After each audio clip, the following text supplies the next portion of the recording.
Salam sejahtera, selamat datang ke channel Fels Lifestyle. Saudara-saudara, tonton dan bapak, hari ini terdapat satu ulasan yang sangat-sangat menarik.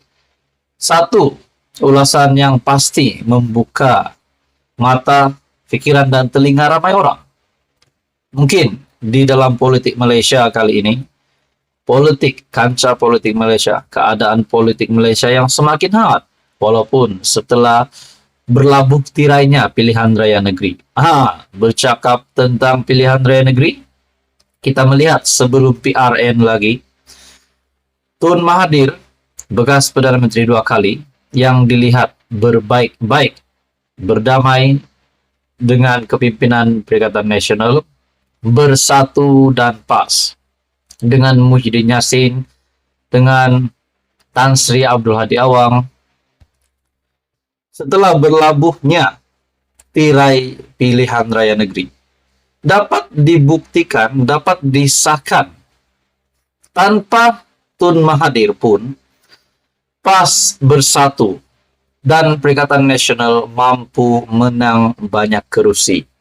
Walaupun tidak seperti yang diharapkan mereka 6-0, tetapi kedudukan sama, 3 sama, ataupun status quo, di mana kubu kuat masing-masing dipertahankan. Tapi dilihat memang tidak ada nama Mahathir yang membantu di dalam PRN ini menurut saya. Maksud saya, Tun Mahathir tidak ada parti dan tidak bertanding untuk mendapatkan kedudukan sebagai adun. Jadi di sini kita dapat lihat masih relevankah bersatu dan juga PAS, Perikatan Nasional, untuk berbaik-baik dengan Mahathir, untuk menerima Tun Mahathir masuk Perikatan Nasional. Dalam pemerhatian saya, pemerhati politik yang lain juga ada menyatakan, apalagi relevannya Tun Mahathir untuk masuk dalam PAS maupun bersatu. Bahkan sekiranya Mahathir masuk PAS, setelah apa yang pernah dilakukan Mahathir terhadap PAS sebelum ini, sejarah-sejarah yang lama, adakah ini akan membuat satu perpecahan undi? Bukan membawa kepada kemenangan untuk PAS, tetapi kekalahan. Itu semua boleh dijadikan sebagai spekulasi saja. Menurut pemerhati politik yang saya lihat, ada yang kata tamat riwayat Mahathir.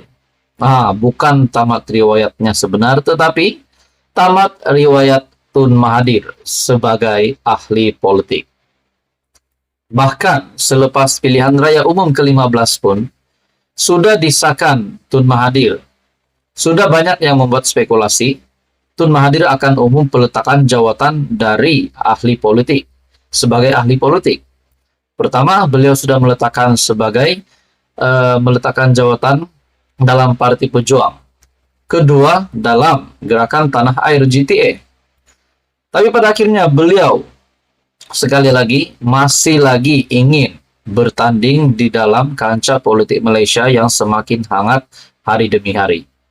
Di antara pembangkang PN dan juga kerajaan hari ini, Kerajaan Perpaduan dipimpin oleh Datuk Seri Anwar Ibrahim, PHBN.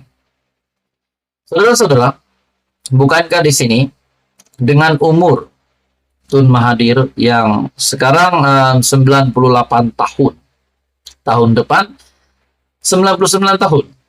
Jadi 2 tahun lagi dari sekarang umur Tun Mahathir akan mencecah 100 tahun. Bukankah kini masanya Tun Mahathir untuk rehat? Bahkan di dalam komen-komen di media sosial, di dalam channel YouTube di sini, channel admin sendiri pun ada menyatakan Tun Mahathir patut rehat. Tun Mahathir sudah tidak lagi relevan untuk bertanding, untuk masih menjadi salah satu ahli politik di Malaysia hari ini. Tetapi untuk beliau menjadi negarawan, untuk beliau memberikan komen-komen yang membangun untuk negara, saya amat setuju itu.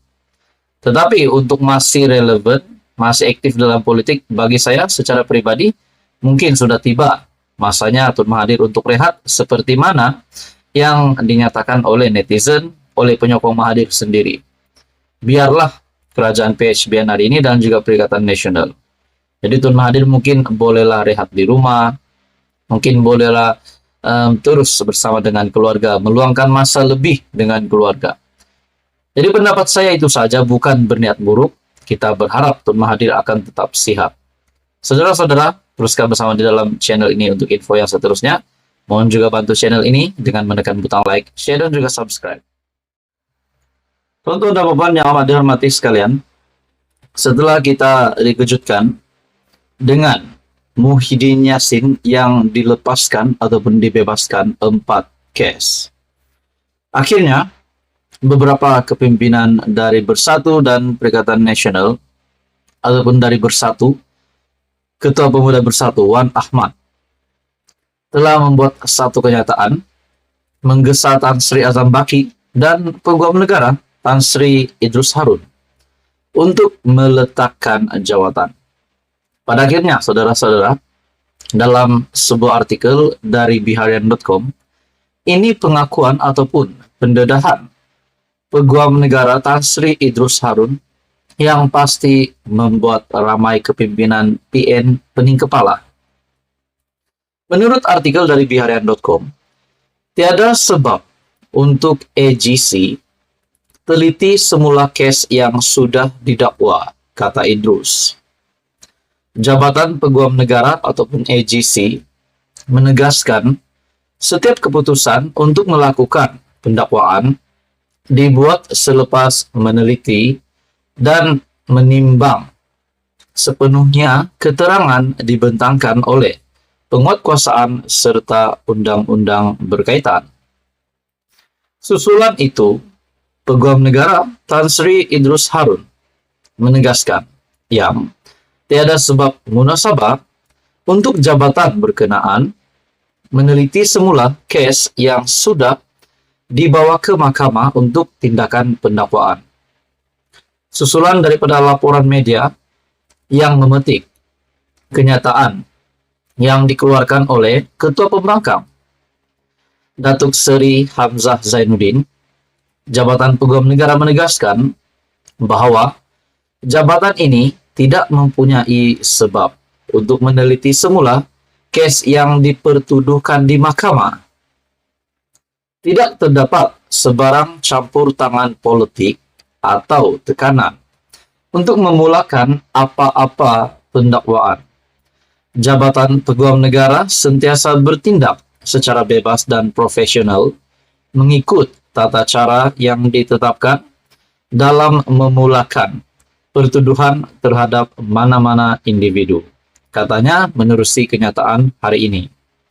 Semalam, pembangkang mendesak Idrus menyemak dan mengkaji semula semua pendakwaan yang dikatakan terpilih terhadap pimpinan Bersatu dan Perikatan Nasional bagi tujuan ditarik balik. Desakan dibuat Hamzah itu susulan keputusan Mahkamah Tinggi Kuala Lumpur melepas dan membebaskan Tan Sri Muhyiddin Yassin, Presiden Bersatu, atas 4 pertuduhan menggunakan kedudukan untuk rasuah RM 232,5 juta bagi parti itu.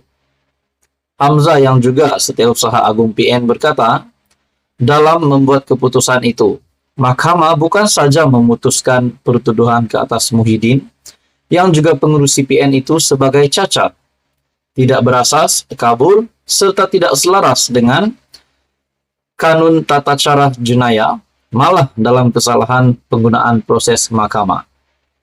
Mengulas lanjut, Idrus berkata, keputusan Mahkamah Tinggi Kuala Lumpur melepas dan membebaskan Muhyiddin membabitkan 4 pertuduhan di bawah Akta SPRM 2009. Katanya keputusan terbabit hanya dibuat hanya berdasarkan ruang lingkup permohonan yang difailkan oleh pemohon. Manakala 3 pertuduhan di bawah Seksyen 4 dalam kurungan 1 Akta Pencegahan Pengubahan Wang Haram, Pencegahan Pembiayaan, Keganasan dan Hasil daripada Aktiviti Haram 2001 masih kekal. Beliau berkata, Jabatan Peguam Negara memandang serius kenyataan yang cenderung menjejaskan kredibiliti jabatan berkenaan. Jabatan Peguam Negara hanya selanjutnya menegaskan bahwa jabatan ini bertindak secara bebas dan profesional. Ini adalah kenyataan dari Tan Sri Idrus Harun. Saudara-saudara, sekian saja ulasan hari ini. Teruskan bersama di dalam channel ini untuk info yang seterusnya. Mohon bantu channel ini dengan menekan butang like, share, dan juga subscribe.